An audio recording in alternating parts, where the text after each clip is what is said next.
¿Alguien del grupo 6 que quisiera compartir la explicación a la que llegaron? Profe, yo estaba en el grupo 6, sí. Ah, bueno, entonces, Habíamos escrito una respuesta, digamos, y es que, o sea, la primera parte me parece que es la que lo hace que sea falso, digamos, y la segunda más bien de verdadera. El hecho de que sea posterior y a partir de los hechos cognoscibles en realidad es una verdad, porque es lo que se conoce a partir de la experiencia, pero la etiqueta de trascendental en relación con Dios no, más bien no sería como, o sería lo falso, en tanto que lo trascendental es lo que se ocupa de nuestra manera de conocer. Y entonces, como Dios no se puede conocer, entonces pues no sería trascendental o no podría caberse tal etiqueta. estupenda respuesta. Vamos a ver, acá, efectivamente, el enunciado sexto, donde se comprometía con una explicación en la cual hacía que Dios fuera un contenido trascendente, eh, Dios que es un contenido trascendente, confundirlo con el contenido trascendental, eso es importantísimo. Recordemos que la definición de trascendental está en la crítica a la razón pura, y tiene que ver con esta definición, nos dice, de un conocimiento, ¿ya? No ningún contenido que tenga que ver con ese conocimiento, sino que trascendental es un conocimiento cuando se refiere más bien a cómo es que nosotros podemos conocerlo. Eso hoy necesariamente lo tenemos que repasar, puesto que hoy vamos a ver la estética trascendental. ¿Verdad?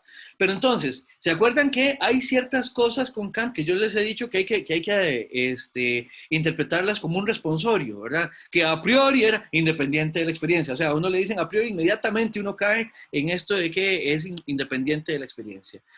Con trascendental, en Kant pasa lo mismo, ¿ya? Trascendental en Kant no hay que confundirlo con trascendente, primera cosa. Y segunda, César no lo pudo decir mejor, tiene que ver con cómo conocemos. O sea, cuando nosotros hablamos de algo trascendental en Kant, es relacionado, es como decir, trascendental significa siempre relacionado con nuestra forma de conocer, relacionado con nuestra forma de adquirir ese conocimiento.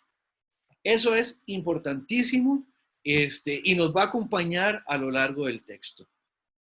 Ahora, no sé si del falso y verdadero habrán quedado dudas, pues entonces las podemos ir atendiendo ahí conforme ustedes las vayan revisando y las vayan viendo. Ahora, en relación con los prólogos, yo lo que les decía de los prólogos es que los vamos a ir incorporando. Los vamos a ir incorporando. ¿Se acuerdan que incluso nos los saltamos? Que yo les decía, empiecen con la introducción, después revisamos los prólogos y para después pasar a la estética trascendental. Bueno, con los prólogos lo que vamos a hacer es ir poco a poco incorporando y trayendo a colación contenidos que están en ellos, especialmente el segundo. El primer prólogo realmente, del primer prólogo me interesan un par de cositas que sí las voy a decir ahorita. Y es que la primera definición de metafísica que aparece en el prólogo es muy reveladora. Ustedes la pueden buscar, está en A20, en el primer prólogo, ya ustedes saben cómo ubicar eso. Y ahí Kant va a definir la metafísica, ojo, como un inventario de conocimientos que poseemos sistemáticamente ordenados por la razón pura. Estoy haciendo una cita. Va de nuevo. Para Kant, metafísica es un inventario de conocimientos sistematizados por la razón pura. ¿Por qué esta definición de metafísica es importante? Porque no es una definición tradicional de metafísica.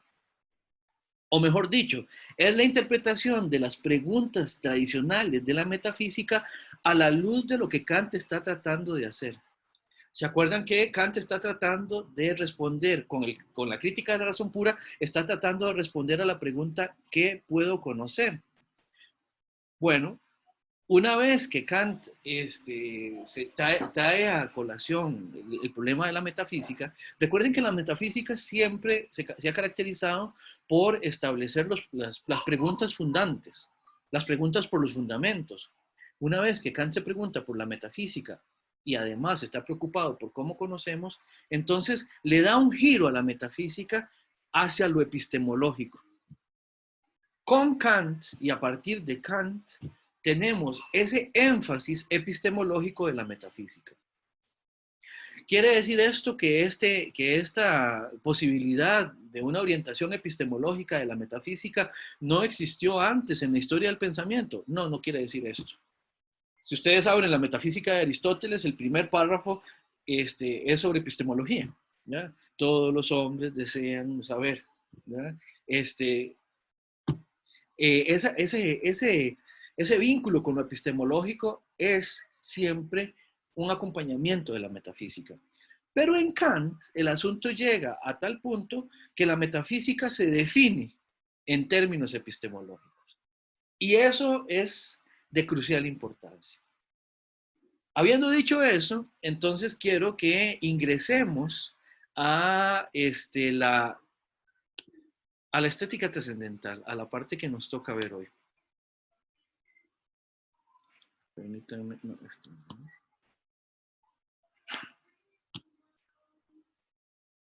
Híjole. Permítanme que lo que tengo es la presentación de la clase pasada.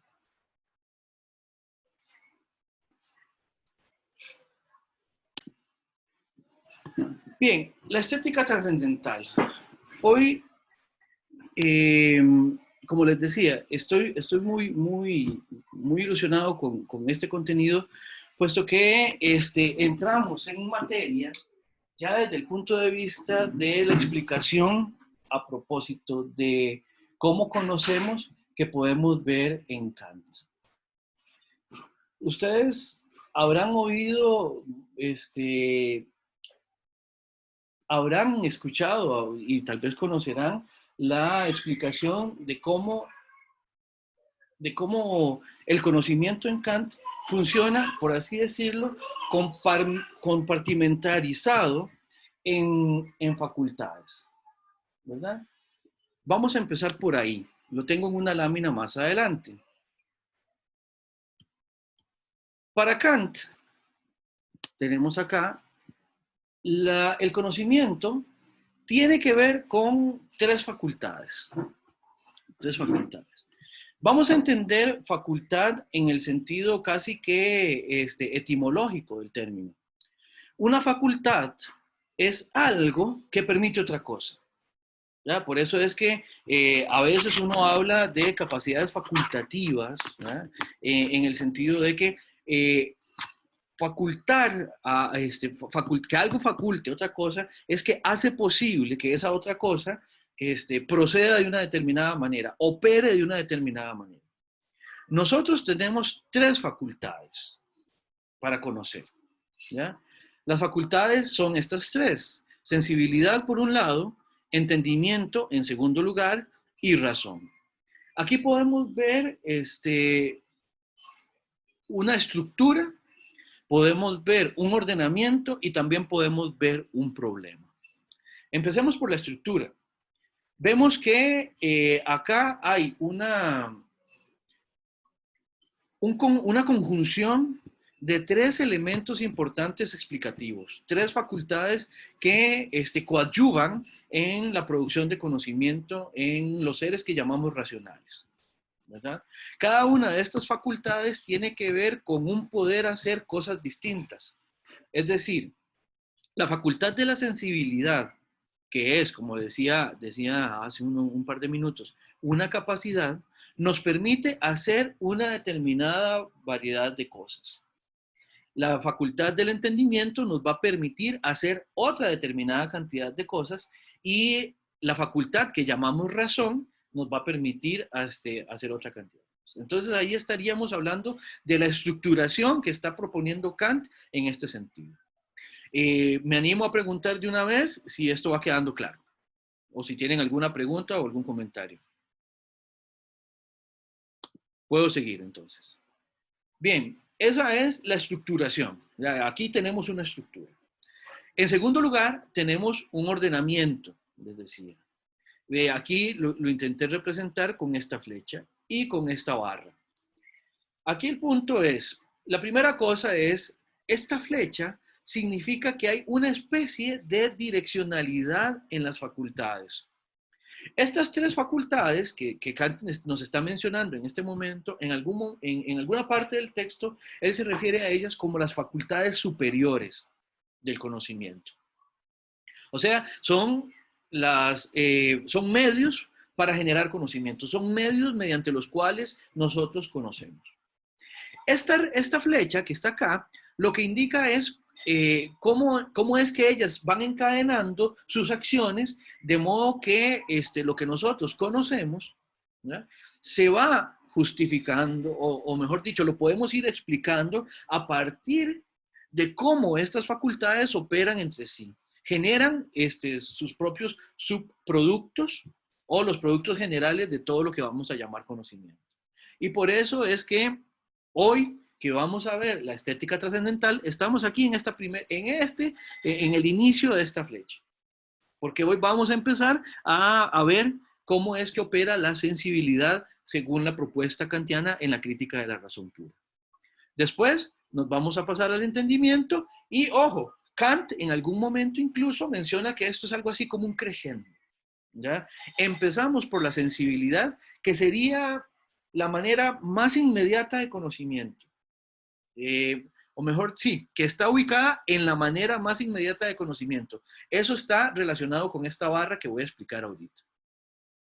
El entendimiento y la sensibilidad se amalgaman en la posibilitación de un tipo de conocimiento.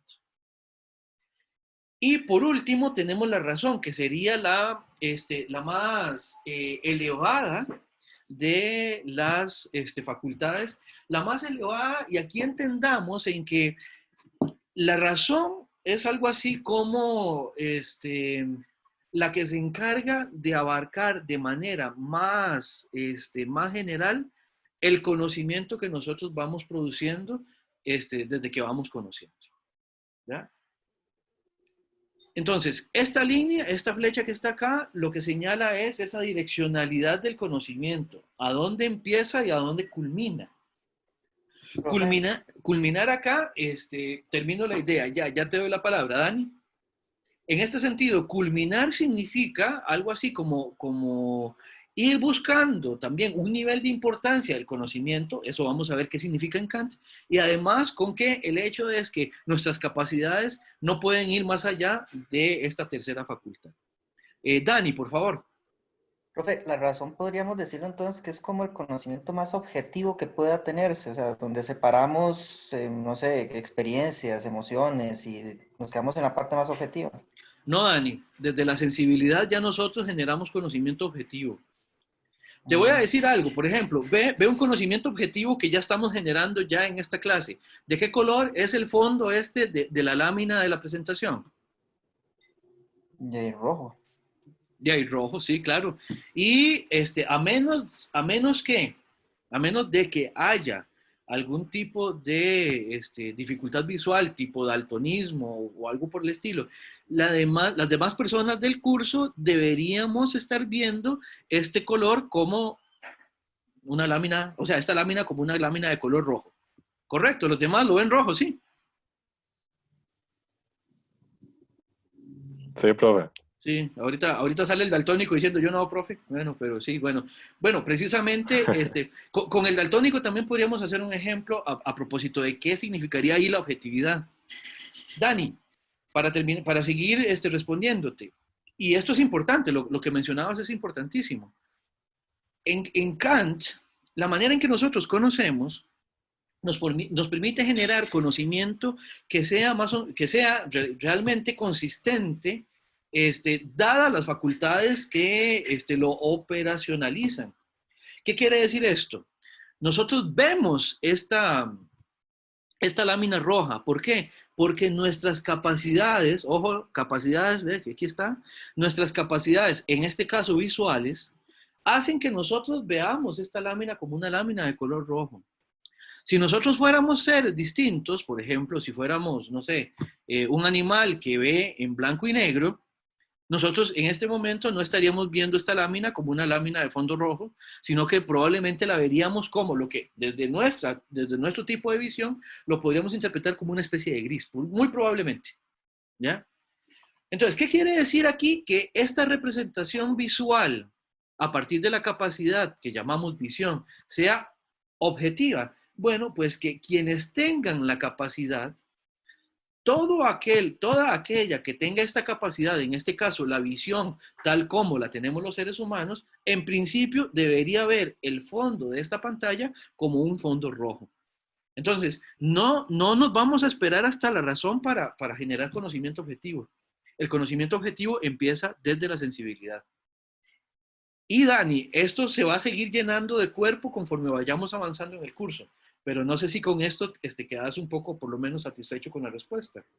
Totalmente claro, sí. Muy bien. Entonces, lo que les decía, lo que tenemos que entender, y la crítica de la razón pura, básicamente, a lo que se dedica es a entender cómo es que operan estas facultades, cómo es que se conjuntan estas facultades para generar el conocimiento que tenemos los seres humanos tal y como lo tenemos. ¿Se entiende? Y aquí estamos hablando del conocimiento de la experiencia, del conocimiento científico, el conocimiento metafísico, y eso también, esto tiene que llenarse de contenido poco a poco. Bien, ahora expliquemos la barra, porque ya explicamos la flecha. Para explicar la barra tenemos que remitir a la noción de experiencia y lo que sería la experiencia posible, ¿verdad? Con la sensibilidad y con el entendimiento, con ambas facultades es que nosotros generamos experiencia. Ya yo en algún momento les había dicho en la clase pasada como en la introducción, ¿verdad? Cuando Kant empieza a decir que todo nuestro conocimiento comienza con la experiencia, mas no todo conocimiento procede de la experiencia, básicamente lo que estaba era pensando ya en este esquema. Bueno, no en este porque este lo hice yo, sino en el esquema que él estaba utilizando para explicar esto. En ese sentido, es importante entender entonces que esta línea que les he puesto acá corresponde a el punto demarcatorio que nos diferencia la experiencia posible de aquello que está por encima de la experiencia posible. Perdón, se ve la pantalla, a mí se me puso oscuro, aquí está, ya, perfecto. No sé si, repito lo que estaba diciendo, o sea, este es el límite de la experiencia posible. Todo lo que nosotros podamos conocer mediante la experiencia se va a deber a estas dos facultades, a la sensibilidad y al entendimiento. Todo lo que experimentamos día a día, toda la experiencia, todo lo que estamos teniendo como experiencia en este momento, ustedes están viendo una pantalla de color rojo mientras escuchan una voz chillona haciendo una explicación sobre la crítica de la razón pura, ¿verdad? Eso ustedes lo están generando tanto visual como auditivamente, entre otras cosas, porque ustedes tienen un par de facultades, una de ellas se llama sensibilidad y la otra se llama entendimiento. Y todo lo que hay a su alrededor, las paredes que ustedes puedan ver, en el caso de la comunidad donde yo vivo, está lloviendo, entonces en este momento yo estoy explicando esto y de fondo escucho la lluvia. Todo eso yo lo estoy generando como parte de mi experiencia, y experiencia tiene que ver con esto, con esta construcción empírica que yo hago a partir de que me llega información a mí, como sujeto cognoscente que soy. Me llega información, y yo, ¿qué es lo que hago? Yo la recibo. ¿Cómo puedo recibirla? Bueno, a eso es a lo que nos vamos a dedicar hoy. A ver, ¿cómo es que Kant nos dice que es que recibimos esa experiencia con la cual empieza el conocimiento? ¿Ya? Y cuando Kant decía en la introducción que no todo nuestro conocimiento proviene de la experiencia, quiere decir dos cosas. Por un lado, una vez que nosotros hemos generado intuiciones sensibles y la experiencia, bueno, pues ahí nos quedamos con un tipo de conocimiento. Ahora, hay otros tipos de conocimientos que no son empíricos, los conocimientos a priori. Se acordarán de eso, ¿verdad? Lo vimos la clase pasada. Bueno, hay conocimientos, los conocimientos que son a priori no dependen de estas dos facultades, ¿ya? Dependen de la capacidad que nosotros tenemos de generar conocimiento abstracto. A eso es a una de las cosas que Kant se refiere cuando decimos que no todo conocimiento procede de la experiencia.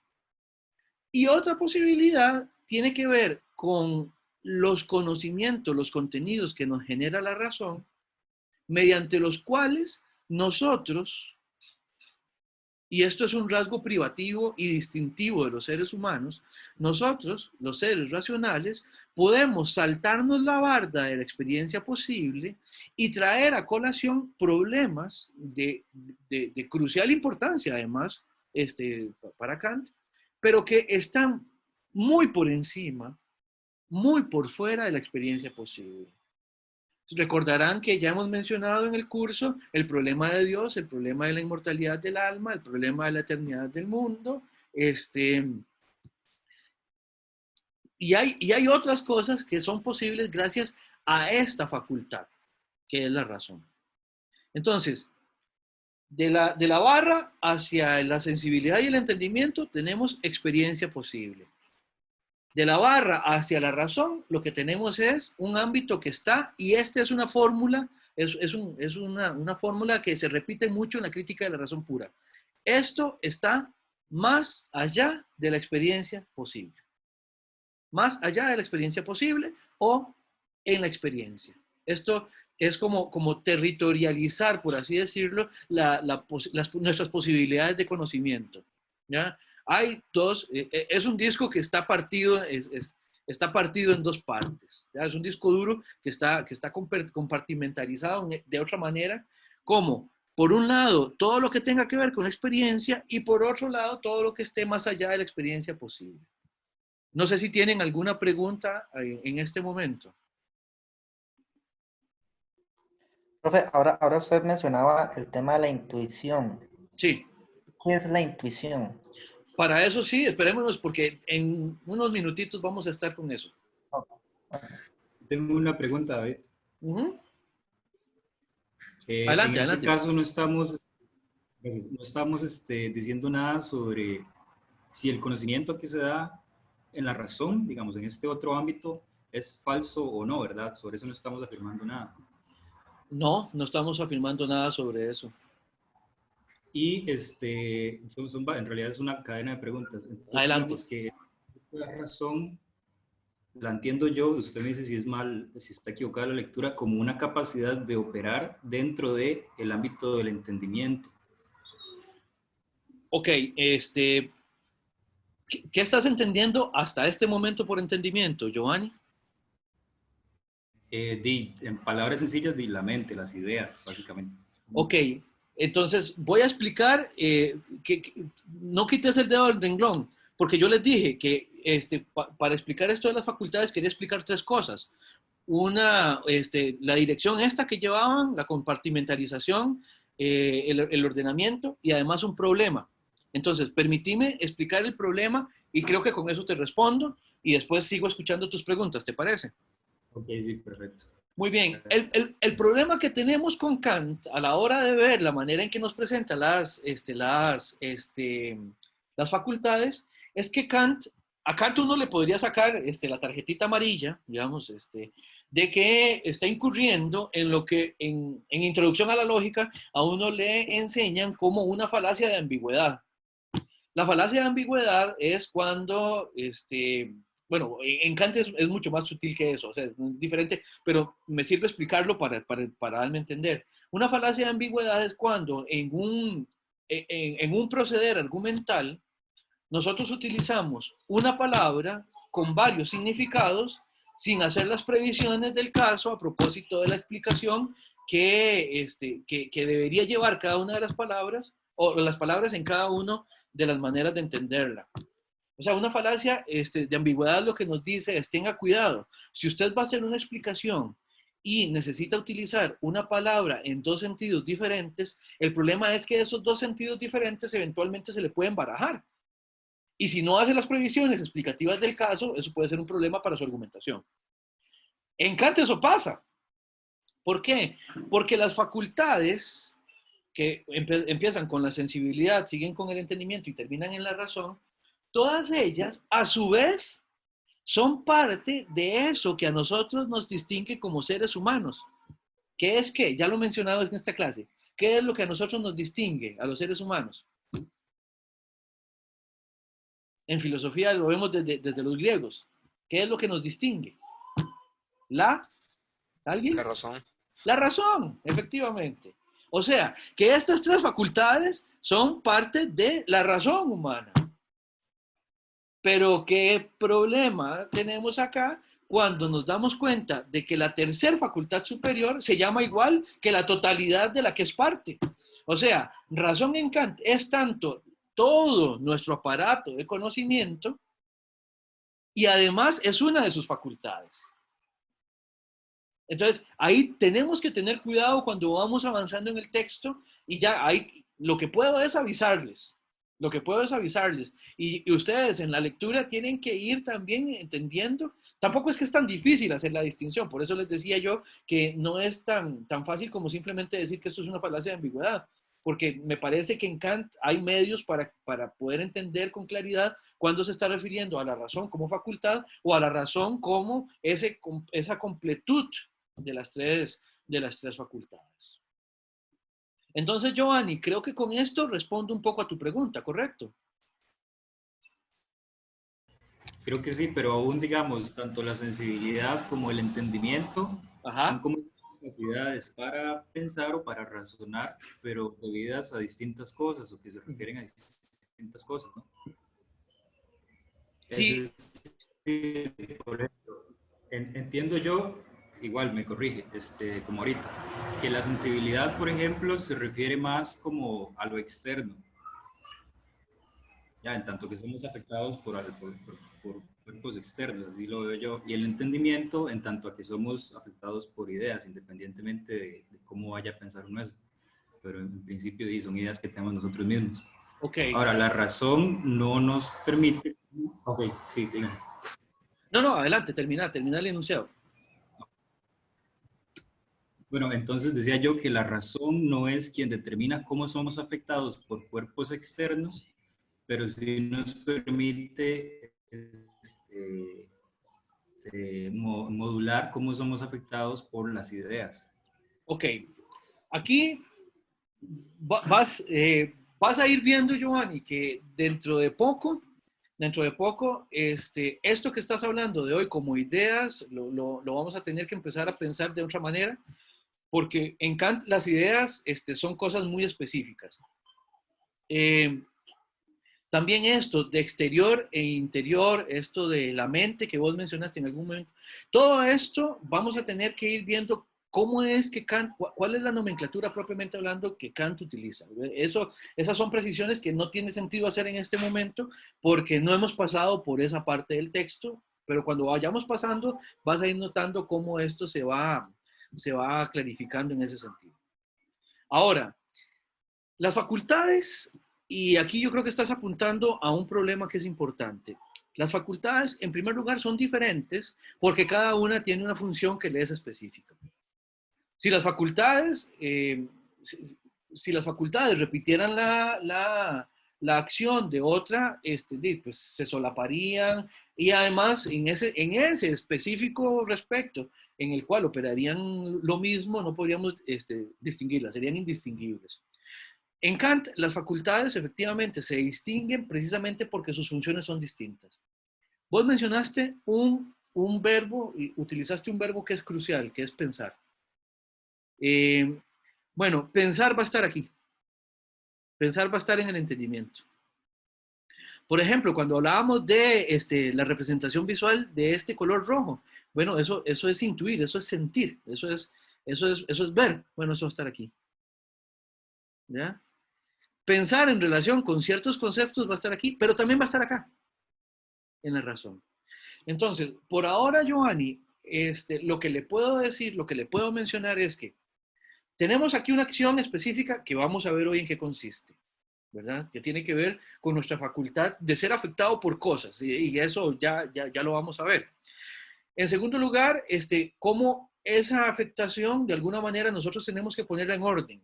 tenemos que generar de ella una adecuada manipulación, por decirlo de alguna manera, para poder sacar en limpio esa afectación, para poder sacar en limpio de esa afectación algo que sea un conocimiento adecuado. Y una vez que ya hemos pasado por estos procesos, la razón también recibe de alguna manera todo lo que ha venido haciendo estas dos señoras, estas dos facultades. La razón de alguna manera reopera con lo que hemos venido construyendo en la experiencia y también ella lleva a cabo una acción específica que además, repito, reitero, ¿ya? Eso que hace la razón no lo podrían llevar a cabo la sensibilidad y el entendimiento. De la misma manera que lo que hace el entendimiento no lo puede hacer la sensibilidad y que lo que hace la sensibilidad no lo puede hacer ninguna de las otras dos facultades. Entonces, lo que tenemos que ver es cómo es que eso opera y con base en qué criterios. ¿Sí, Joan? Sí, ok. Entonces creo que ya puedo poner, hacer una pregunta distinta, similar, pero en los términos correctos. Entonces, digamos, esto que hace, sea lo que sea, yo tengo que experimentarlo de alguna manera, si no, no tendría sentido, ¿verdad? La razón. ¿Ah? ¿O no? No, Giovanni, no, porque experimentar está aquí, de nuevo. Experimentar está en la sensibilidad y en el entendimiento. Lo que pasa con la razón está por encima de la experiencia posible. ¿Quiere que le ponga un ejemplo? ¿Cómo tenemos? Bueno. Vamos a ver. Sí, claro, sí. Ok, vamos a ver. Vamos a ver. Este ejemplo, después lo vamos a ver con más detenimiento cuando estemos en esa parte del texto. En todo caso, en este momento me sirve. Yo sé que a Giovanni le gusta mucho el concepto de causa, ¿ya? Entonces, yo puedo hacer una enumeración de cuáles son las causas a partir de las cuales yo puedo explicar, qué sé yo, cómo es que está operando la computadora que estoy haciendo acá. O sea, cómo todo esto, cómo toda esta clase yo la puedo explicar como como un conjunto de causas. ¿Ya? O sea, preparamos una sesión en Zoom, nos reunimos, también está de alguna manera como causa el hecho de que la Escuela de Filosofía abrió el curso sobre la crítica. Ahí hay un montón de causas que colaboran para que nosotros estemos en este momento llevando la clase que estamos llevando. ¿Correcto? Todo eso en esta clase se conjunta en lo que estamos experimentando como clase. Ustedes me están escuchando, yo estoy viendo aquí unos cuadritos con nombres, otros cuadritos con fotos, otros cuadritos con video.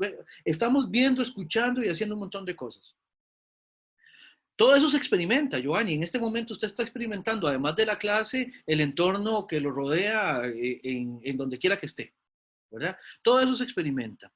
Y todo eso se experimenta causalmente. Hay causas que operan ahí. Ahora, cuando la noción de causa yo la elevo, digamos, a su mayor conjunción posible, ya no solo las cosas que estoy experimentando en este momento, sino la totalidad de causas que están operando en el mundo, en el universo. O sea, vamos a ver, simplemente vamos haciendo una amalgama, vamos haciendo lo que Kant llamaría una síntesis. Vamos haciendo esto. Están las experiencias que yo estoy teniendo en este momento, que son distintas a las experiencias que está teniendo cada uno y cada una de ustedes. ¿Por qué? Porque estamos en lugares distintos, los sonidos son diferentes, la temperatura es diferente, ¿ya? Pero podemos pensar en el conjunto de todas las experiencias que está teniendo el grupo del curso del seminario sobre la crítica de la razón pura. Ve, ahí hicimos una conjunción. Ahora, hagamos llegar ese ejercicio a su totalidad máxima. O sea, podemos pensar en la totalidad, en la absoluta totalidad de causas. Podemos pensar en ello. No lo podemos experimentar, por eso está más allá de la experiencia posible. Ninguno de nosotros puede experimentar la totalidad de causas, pero sí podemos pensar en el conjunto de todas las causas que están operando en el universo en este momento. O sea, la noción de totalidad solo la podemos reconstruir a partir de una facultad que nos permite hacer esos encadenamientos máximos, por así decirlo, que están por encima de la experiencia posible. Eso no lo permite hacer la razón, no ni la sensibilidad ni el entendimiento. Ese sería el ejemplo que le ofrezco. Pero en tal caso, digamos, la razón no estaría produciendo esas causas, sino nos estaría dando idea de ellas. Exactamente. Entonces, de nuevo, la pregunta era como si el producto de lo que hace la razón, entonces es lo que nosotros entenderíamos o experimentaríamos mediante el entendimiento, tal que ese Sí. producto es necesariamente una idea. No, el producto de la razón es precisamente esa totalidad. Por ejemplo, en el ejemplo que le di, es esa totalidad. No Pero es esa la idea, totalidad... ¿Perdón? no es la idea de la totalidad. Exacto. Sí, pero eso tenemos que ver qué significa en Kant. Ok, está bien, Sí, está bien. sí, sí. Y no la podemos experimentar. No podemos experimentar eso. Solo lo podemos pensar como algo que además nos sobrepasa. Por eso incluso de todo el universo observable, nosotros solo podemos tener una reconstrucción cuando le llamamos a eso el universo, pero no podemos tener una experiencia de la totalidad del universo. ¿Ya? No podemos. Solo podemos tener una noción con la cual nos aproximamos a esa totalidad. Okay. Bien. Gracias. Con mucho gusto. Muy bien, vamos a ver. La estética trascendental es, bueno, generalmente en los cursos que nosotros llevamos sobre Kant, cuando vemos la parte epistemológica de Kant, muy probablemente sea lo que le revisemos a la crítica de la razón pura. ¿Ya? ¿Por qué? Porque, bueno, porque en un curso dedicarse a más que a la estética trascendental, pues cargaría muchísimo, muchísimo la asignación de materias en ese curso, ¿verdad? Entonces, vamos a tratar de ver un par de cositas, ya casi tenemos que ir a la primera pausa de la sesión. Pero entonces veamos ciertas definiciones preliminares. Por un lado tenemos que la estética, ¿a qué se va a dedicar? Hay una palabra griega que es preciosa, que es aistesis. Está aquí. ¿Ya? Aistesis significa sensación o percepción, en el sentido sensible, en el sentido sensible del término. Y con esto le respondo a Dani. Dani, tenemos intuición. Cuando decimos que tenemos intuiciones, las intuiciones son una manera de conocer que tenemos los seres humanos, que es una manera inmediata de conocer. ¿Qué quiere decir que es una manera inmediata de conocer? Todo lo que nosotros conocemos mediante la experiencia se nos viene encima de manera inmediata. ¿Ya? No hay ningún tipo de mediación en la intuición, sino que simplemente es inmediato. Por ejemplo, el color rojo de este cuadrito, que es el mismo color rojo de la lámina completa que habíamos visto anteriormente, ustedes lo perciben solamente con el hecho de ver a la pantalla, que la pantalla esté en buen estado y que su aparato visual también esté en buen estado. Bueno, y hoy tendríamos que decirlo también y que el cerebro también esté en buen estado. En Kant, la palabra cerebro aparece una vez en la crítica de la razón pura. Para explicar nuestro aparato de conocimiento como intrínsecamente relacionado con el cerebro, tenemos que esperarnos a Schopenhauer. En Kant eso todavía no estaba tan bien explicado. Pero bueno, el punto es, ¿qué es una intuición? Es ese conocimiento que es completamente inmediato. Si tenemos los ojos en buen estado, o sea, si tenemos bien la capacidad visual, con solo ver la pantalla en este momento vamos a ver un cuadro amarillo, un cuadro negro, un cuadro blanco y un cuadro rojo con letras. ¿Por qué? Porque simplemente con solo exponernos a la imagen ya la recibimos. De la misma manera con los sonidos, de la misma manera con todo lo que tenga que ver con los sentidos. Ustedes, si están en este momento sobre una silla, sobre una cama, sobre un mueble, en este momento ustedes tienen que estar generando experiencia de lo que es estar sobre ese mueble, sobre esa silla, sobre esa cama, sobre donde quiera que estén. ¿Qué quiere decir esto? Esa sensación, esa percepción sensorial que ustedes están generando es inmediata, es intuitiva. ¿Ya? Otro tipo de conocimiento es el que no es intuitivo, lo vamos a llamar discursivo, es el que procede a partir del encadenamiento de conceptos. ¿Ya? Discursivo tiene que ver con la palabra discurrir, ¿ya? Pasar por estadios, previos para llegar a un determinado punto o para poder establecer una determinada dirección. La sensación, la aistesis, tiene que ver entonces con esa sensibilidad que tenemos. Y vean, tiene mucho que ver con esto de los sentidos. Una de las cosas que a Kant se le critica mucho es que Kant como que no tematiza mucho lo de la corporidad. Bueno, no como que no lo tematiza. Bueno, el punto es, aquí Kant está hablando del cuerpo. No en los sentidos políticos que podemos encontrar en Butler, por ejemplo. Pero aquí Kant está hablando del cuerpo. ¿Ya? Y no tampoco en el sentido tal vez tan despectivo que lo veía Descartes, ¿ya? Sino como una fuente muy prometedora de conocimiento, ¿verdad? Entonces, estética, la palabra estética de la estética trascendental tiene que ver con percepción, con sensación y con intuiciones. Dani, ¿te quedó un poco más claro lo que son intuiciones?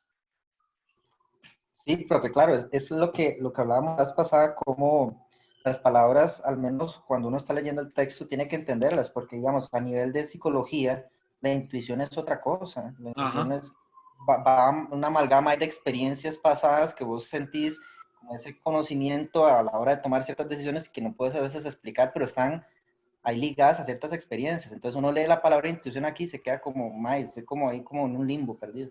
Sino en epistemología, digamos, en filosofía, y epistemológicamente hablando, intuición generalmente va a tener que ver con ese conocimiento que es inmediato. Se pueden hacer precisiones de autor a autor, de propuesta a propuesta, pero generalmente va a tener que ver con eso. Okay, excelente, muchas gracias. Muy bien, trascendental, ya habíamos visto que está en A12, o sea, esto está, bueno, sí, lo vimos en la introducción. Trascendental tiene que ver con todo este conocimiento que se ocupa no tanto de los objetos, cuanto de nuestro modo de conocerlos. Entonces, ¿quién se anima a partir de estas dos palabras a decirme entonces de qué se trata la estética trascendental?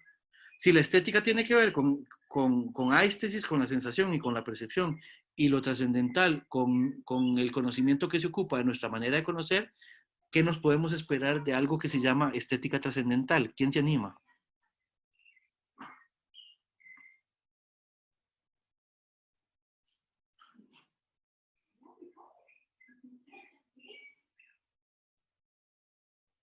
¿Alguien? Es creo que lo del espacio y del tiempo es. No.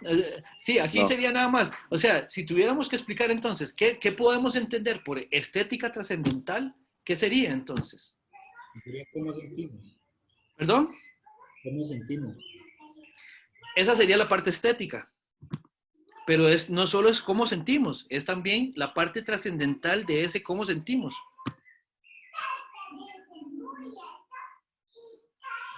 No sé si sería como la forma en la que nosotros, no sé, encontramos el conocimiento a través de las sensaciones. Bien, la pegaste, Dani, muy bien, muy buena respuesta. Efectivamente, esto es como las porristas. ¿Qué dice estética? ¿Qué dice trascendental? Y después, ¿qué dicen todos juntos? Es exactamente lo mismo.